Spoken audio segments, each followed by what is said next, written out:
Hello guys, तो आप सभी का फिर से स्वागत है तुषार एक्सपेरिमेंट की एक और नई मज़ेदार वीडियो के अंदर। तो गाइस, आज की वीडियो में आप लोग देख सकते हो कि हमने इस लेज़र लाइट को पूरी तरीके से खोल रखा है। तो हमने इसको क्यों खोल रखा है, तो हुआ ऐसा कि यहाँ पर आप लोग देख सकते हो, यहाँ पर ये कांच होता है जो कि लेज़र के सिंगल पॉइंट को काफ़ी सारे पॉइंट में डिवाइड कर देता है। तो ये वाला कांच छूट गया था, तो हमने इसको एलपी से चिपकाने की कोशिश की। तो इस पर आप आप लोग देख सकते हो सामने कितनी सारी एलपी लग चुकी हैं। तो ये कांच पूरी तरीके से ख़राब हो चुका है। और आप लोग जानते हो कि इसका इतने छोटे छोटे पार्ट्स ऑफलाइन नहीं मिलते, ये ऑनलाइन भी नहीं मिलते हैं। तो गाइज़, अब ये लेज़र पूरी तरीके से ख़राब हो चुकी है, को पैसा बर्बाद पहनचोद। तो आज इसी ख़राब लेज़र लाइट से हम लोग एक बहुत मस्त चीज़ बनाने वाले हैं। तो हम बनाने वाले हैं कार रूफ के ऊपर लगने वाली इस तरीके की एक लेज़र लाइट। इसको आप कार के ऊपर भी यूज़ कर सकते हो या फिर आप अपने घर वगैरह में भी यूज़ कर सकते हो। तो चलिए फटाफट से बनाना स्टार्ट करते हैं। तो बने रहिए आप हमारी वीडियो में।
तो लो भाई, यहाँ पर हमारी ये लेज़र बनकर रेडी हो चुकी है।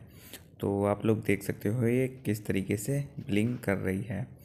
इसमें काफ़ी सारे मोड हैं ब्लिंक करने के, तो आप अपने हिसाब से इसमें कंट्रोलर लगा सकते हो। और आप लोग देख सकते हो ये नाइट में किस तरीके से वर्क कर रही है। तो हमने इसको काफ़ी ज़्यादा मतलब ड्यूरेबिलिटी टाइप में बनाया है, तो ये जल्दी से ख़राब नहीं होगी। तो अगर आपको वीडियो अच्छी लगी हो तो वीडियो को ज़रूर से लाइक कर देना और चैनल को भी सब्सक्राइब कर लेना। तो मिलते हैं अगली वीडियो में।